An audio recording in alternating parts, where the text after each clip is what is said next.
Well, hello everyone. Welcome to this week's episode of Uncertified. That's right. It is our variation podcast, the one where we talk about newer releases, older releases, things that Donato and I want to talk about, as opposed to our full hour-long episodes with a special guest.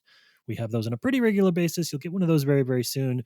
But this week on the podcast, one of the things that we hold near and dear to our hearts at Certified Forgotten is the South by Southwest Film Festival. One, because it is, as of now, still my hometown film festival, the largest film festival in Austin. But it's also one of the rare crossover pieces for Donato and I, one of the few festivals that he and I both cover. We go see movies together when he's in town. We talk about films and have a really good time doing that. So we thought we would do a little bit of a celebration of South by Southwest's past and future, or present, I guess, Donato, since you fly out tomorrow. Yeah, I was gonna say you're like leading it in, like I get to spend all this time with Donato, and like, no, you abandoned me. You left me this South by. You're here. You're here for the full second half too. So we are. I am going to get to see you a little bit. Correct. Yes, that is correct. I South by is one of my only festivals I do the entirety of. It's this and Fantastic Fest really because there's just something special about those. Maybe it's because they were some of my first festivals and I have fond memories, but I just love being in Austin. I love being there in the film community and wrapping around so many movies. It's just a nice feeling. And I can kind of say already, I'm not going to say any movies that I've seen so far. Like I've been doing my prep work on South by Southwest and I just felt like an invigoration of the movies that I was seeing there versus other festivals. Not to throw Sundance out there, but I felt this year's Sundance was good. It was a good slate of movies. Nothing really overarchingly took over. Where I've already seen some stuff for South by that I'm like, whether I like them or not, they're massive swings. And I love that. I think it's Mm-hmm. a festival that does that really well. I would also say too that South by is sort of predisposed to be a bit more of our festival, which is just that it tends to barter a bit more in genre and more mainstream releases, right? Like South by tends to open, close, and populate. I mean, like Civil War is played at South by. Like huge films that go on to be summer movies will open South by. And just because of the types of films that you and I tend to write about and cover for the publications, that's always stuff that's a bit more interesting. We can, but we don't usually get tapped on the shoulder to go review art house films or documentaries or things of that nature. And so South by is kind of a place for us to clean up a bit, where our editors are going to look for the kind of writing that you and I will do. Yeah, clean up and also prepare for the future because so many South by movies do go on to play other festivals. And it Yes. is always a nice thing when you cover a festival and you look at the slate and you're like, I've seen this already. I've seen this already. It's a rare occasion when a critic can enjoy himself at a festival, which I'm going to try to do in New Orleans this year. Oh, you're going to Overlook. I think I am. I think I am. Let Awesome. me just put it that way. I am 99% right now, but I don't know. Life's short. It's New Orleans. I don't know how much longer I got in this grind. Why wouldn't I? Yeah, I agree with that. See, I learned things in real time on this podcast. So this isn't just for y'all. I'm like, oh, cool. Overlook. Good for you, Donato.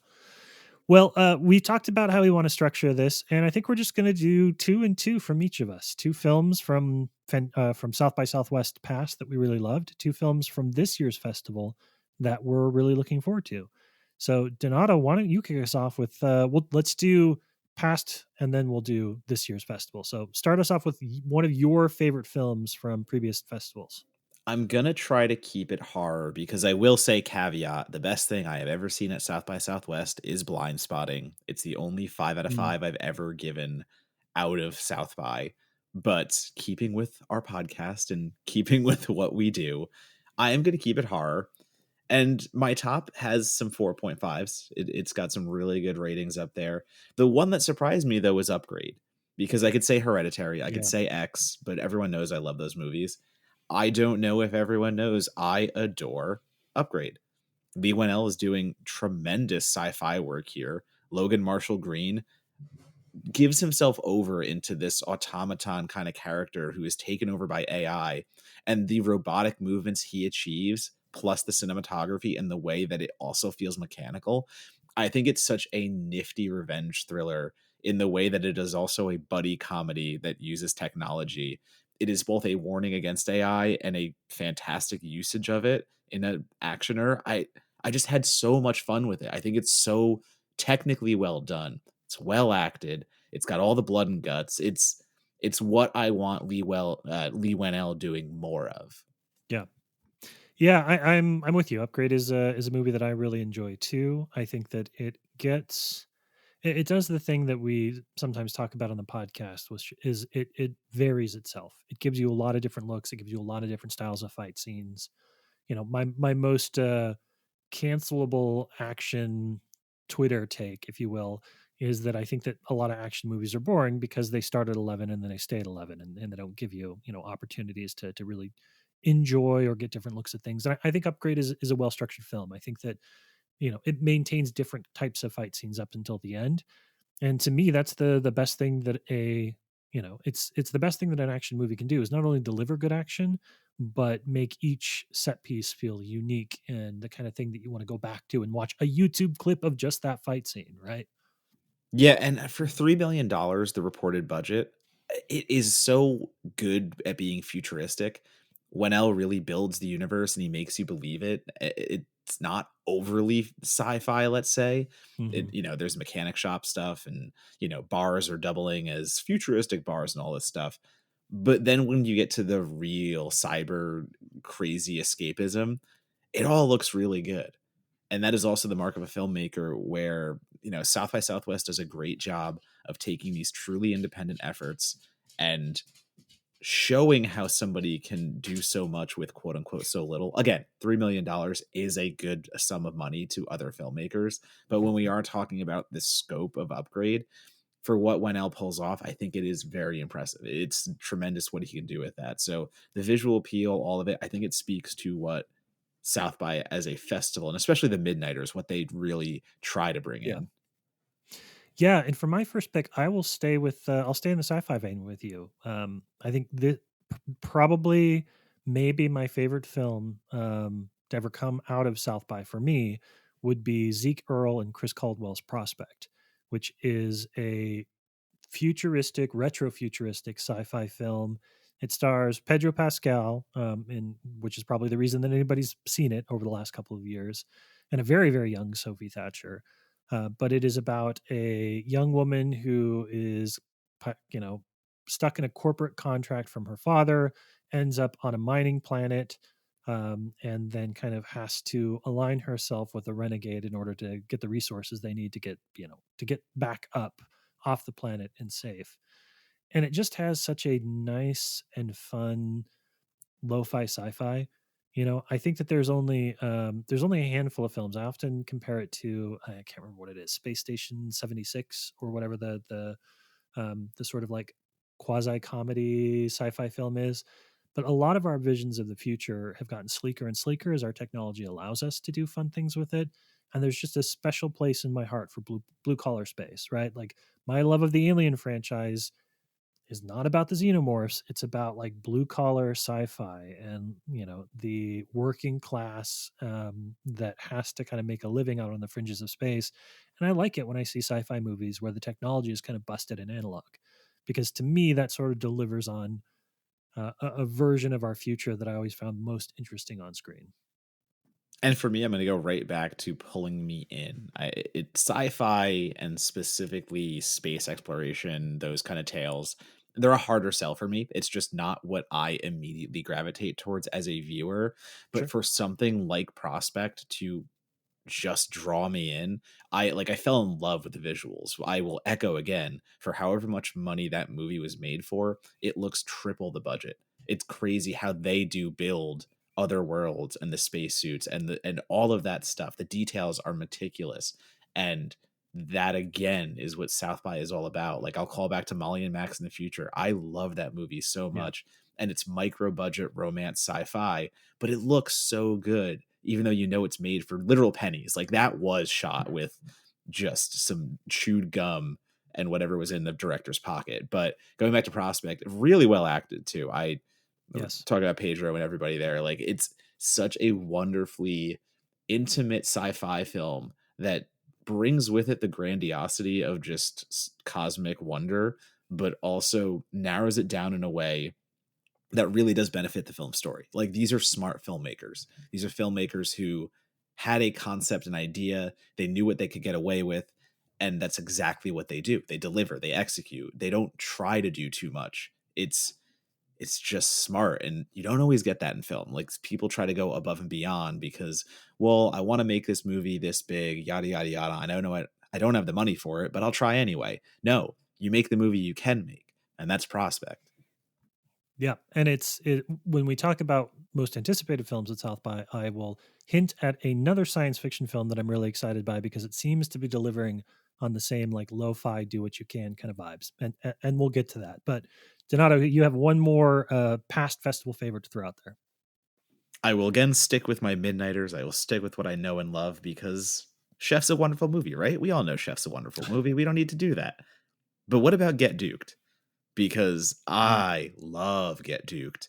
And it had one of those, oh, it got distribution through Prime Video before people were really looking at Prime Video originals. And they didn't do anything to market it. So Get Duked got renamed. I actually, Boys in the Wood, I believe, was the first name. And that's what I saw it as. So it gets a complete rebrand. Now anyone who saw it at South by doesn't even know it's going as Get Duked, and it just hits Amazon. So I was so mad about that.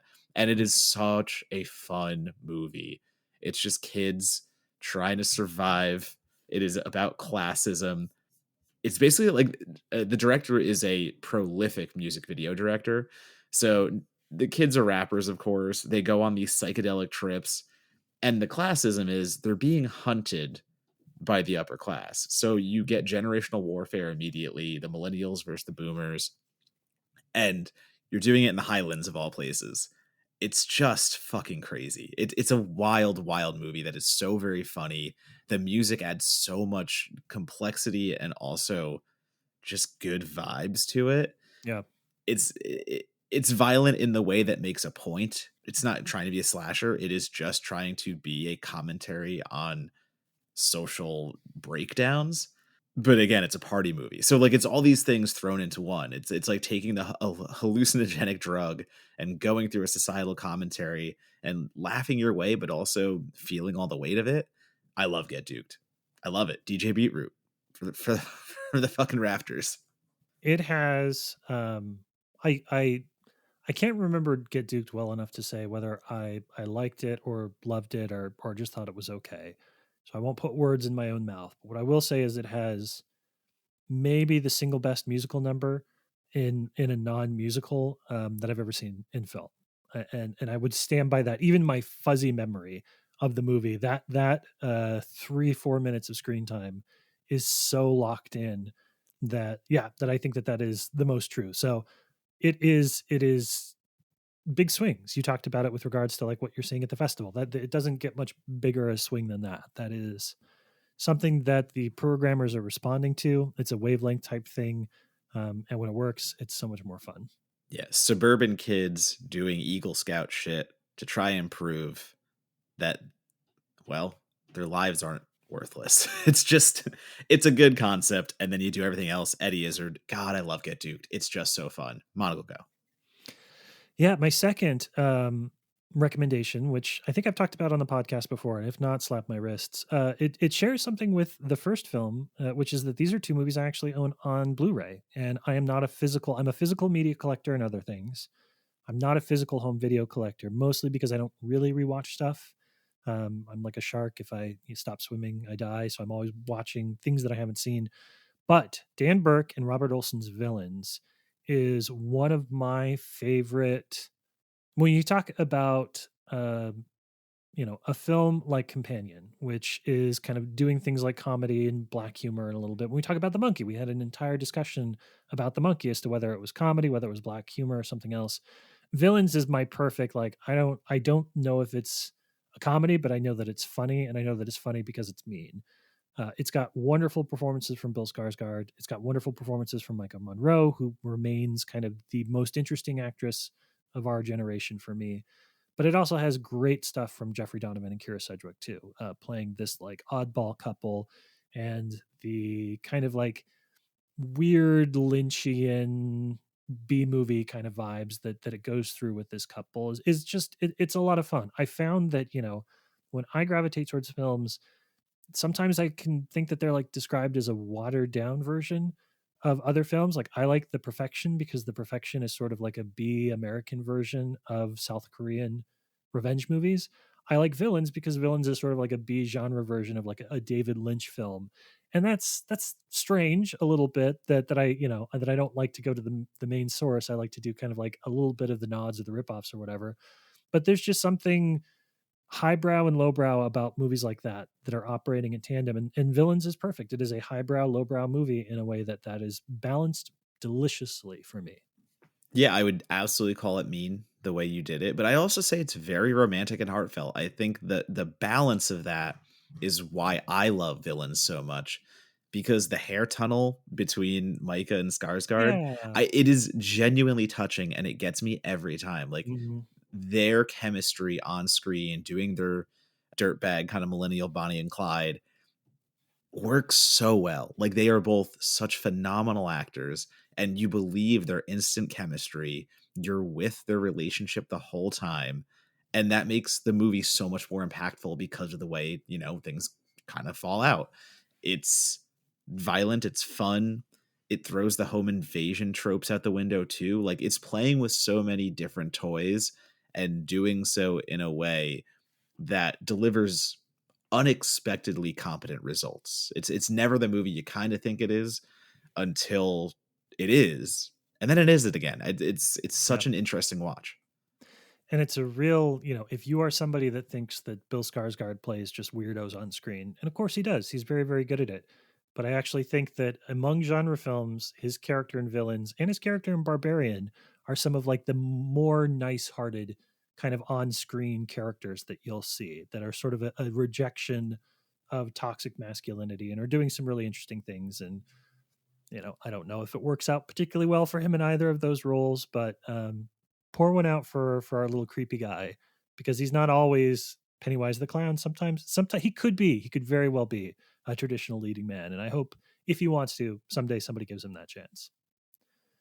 Let's talk about the 2025 South by Southwest. I think this is one of the stronger lineups. You alluded to it as well. This is one of the stronger lineups that I've seen for the festival. I think it's a nod to our mutual friend, Peter Hall, who's one of the programmers over there and the team that he has. They've gotten really good. I feel like they just have gotten better and better at understanding why people go to South by and programming films that are great for that. We're not going to talk about any of them today, I don't think, but like South by's documentary programming is really, really good. Like I always walk out with a handful of my favorite documentaries of the year. So they're firing on all cylinders this year in particular. Annoyingly, the year that I'm missing a chunk of it, I think is my most anticipated year yet. But let's start a couple of films. Donato, what are you most looking forward to this year that you haven't already seen? I mean, even if I've seen it already, I'm not going to tell you again what I haven't, but I'm going to first single out Good Boy Mm, because talking about big swings, whether it works or not, I am pulling for Good Boy so hard because it is a movie that is a haunted house scenario from the quote unquote perspective of the family dog. So it's a man and his dog in his grandfather's home, and what he finds there is obviously nothing great. But what it plays on and what it is saying that it is going to do is, your dog barks at a empty hallway or your dog barks at the yeah. corner of a room and you're like, what are you barking at, boy? And you don't see shit. For my interpretation of the way it's presented, you will see what the dog sees. So I love that. I love that idea. It is such a common paranoia that we all share. We all make jokes about our animals when they do stuff like that, but what if it was real? What if what if there is something there?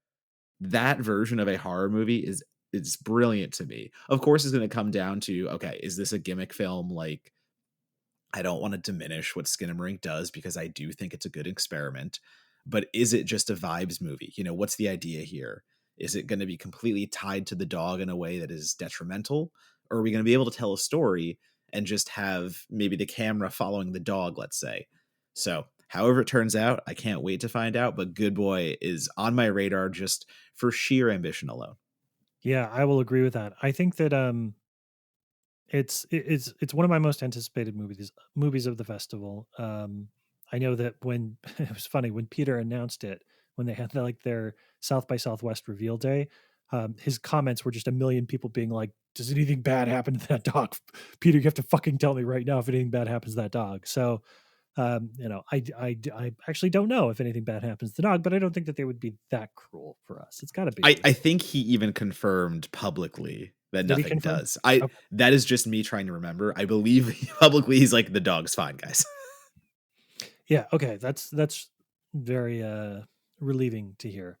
But I mean, we are coming off the heels. This is a year in which Steven Soderbergh released an entire haunted house film from the perspective of the house, and it opened to some mixed reviews, I think. But generally speaking, that kind of like genre exercise or experiment was really, really well received, especially by horror fans.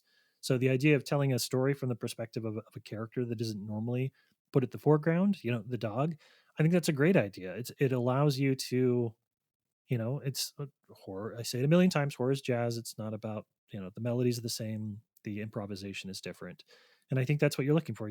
We know the haunted house tropes by now. We know every beat. If you just write it out as like a log line or a description of what happens in the film, all of that is going to be familiar. But the fact that it's through the dog's eyes is fresh perspective. It allows us to see the same things, hear the same things the way we always have, and find real joy in the way it's presented as something new. For me, one of my most anticipated films of South by this year. There's a couple that I could go through. I alluded to it earlier. I think I'm going to go with Ash by Flying Lotus. I suppose is how I should credit him as the filmmaker. It's got a few cast members that everybody will know and everybody likes from a variety of different things. Isa Gonzalez is from Baby Driver. You have Aaron Paul from Breaking Bad, if that's your cup of tea. Iko Uwais from every good action movie from the last 15 years, 20 years is how I'd put that. But it's a sci-fi film about a character who wakes up and her crew is dead, and who killed them? That's the point of the film. And that's I there's a well that I will constantly go back to, which is like astronaut horror. And it's so bad all the time. It's so bad. Like it's never any good. There are so few good like in space horror movies. But every now and then, something special comes along. Every now and then, we get something that like taps into an Event Horizon vibe or an OG Alien vibe, and it's pretty good. And I'm willing to suffer, even if Ash isn't going to be good. I'm willing to suffer through an endless amount of those types of movies. I mean, we watched the Doom sequel, which prequel, not affiliated movie, and we both kind of like that a little bit. And so I think that I love horror that takes place in space. It's the same vibes for me as horror that takes place underwater in like underground space, like underground living stations and research stations. Anytime you isolate people, put them in an environment where being outside of shelter can kill them, and then have them go through the rigmarole of maybe they killed each other, I'm sold. I don't need anything else. Yeah, I will admit 100% that I was not into Kuso, which was one of the very first Shutter originals, and that's Flying Lotus. But that was batshit bonkers, way out there. So I'm really curious to see Flying Lotus do something that at least sounds more narratively straightforward. Obviously, it's going to get crazy. Obviously, there is going to be some type of tomfoolery at some point Mm-hmm. because it's Flying Lotus, and that's awesome. But yeah, I'm really excited to see how this plays out for me. Clear alien references in the trailer. I Yeah. see what we're doing here. So give me sci-fi horror. The trailer was compared to Dead Space, so I'm in Yeah. for anything that brings that to the forefront. And I will say, didn't necessarily love the trailer. But again, I am Charlie Brown with the football. You tell me that it is a horror movie set in space, and I will watch it.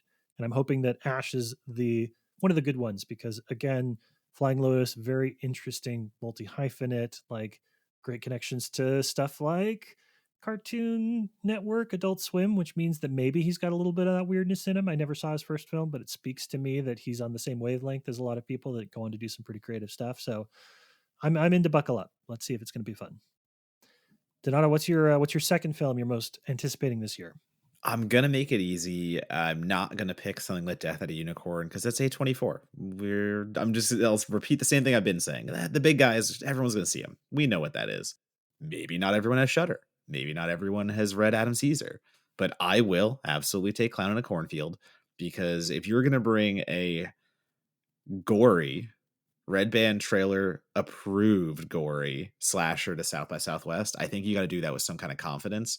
So for Shudder to bring that and get the Paramount Theater for it, I am very excited because for those who don't know, the Paramount is the main theater at South by. It's the one Mhm. that holds everybody. It's where you put your headliners. So Clown and Cornfield isn't even a midnighter, but it still scored the Paramount. I am very into what I've seen so far. It is giving me all the right over the top slasher vibes, brings us right back to the 80s, all that stuff. But Adam Caesar's also a sharp writer. So I am curious to see what the director of Tucker and Dale is bringing here, because that's another fun part too. We haven't really seen much from him outside another Netflix original. So bring me something funny, something gory, something crazy, something clowny.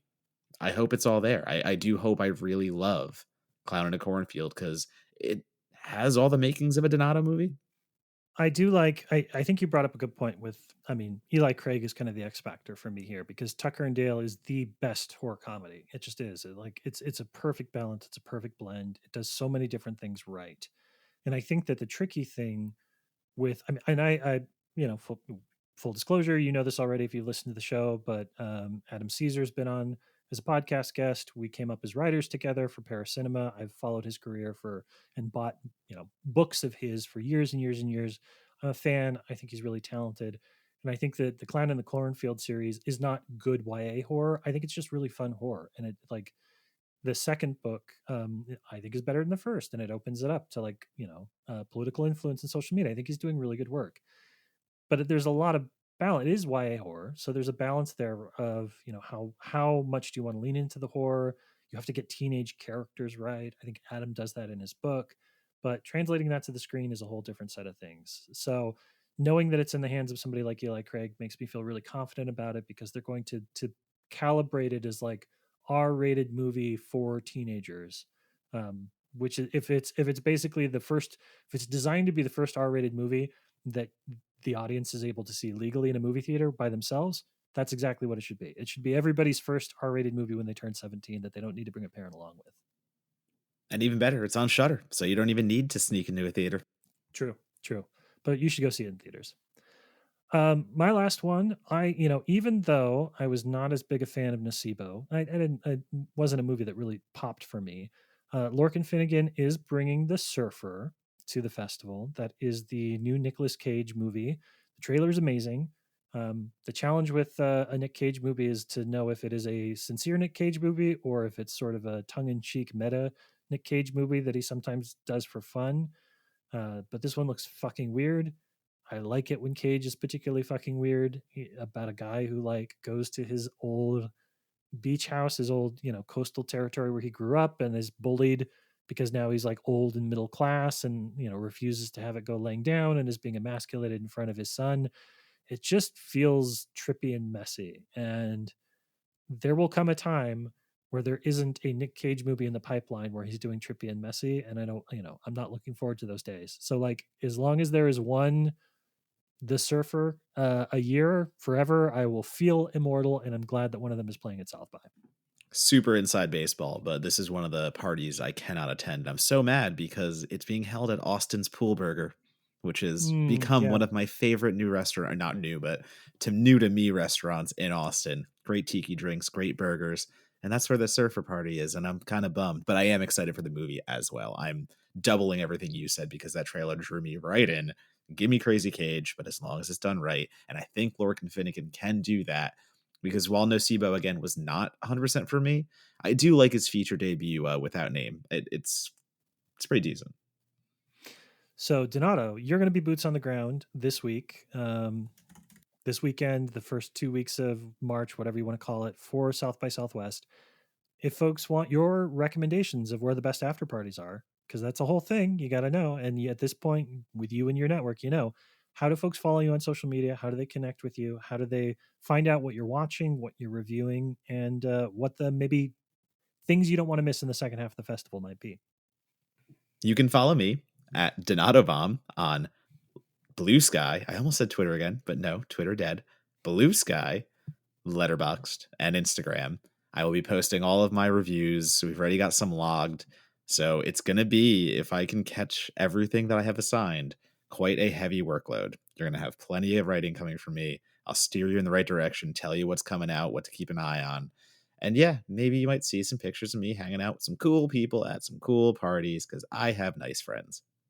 That is true. I can vouch for most of them. Matt Monagle, I'm not so sure about.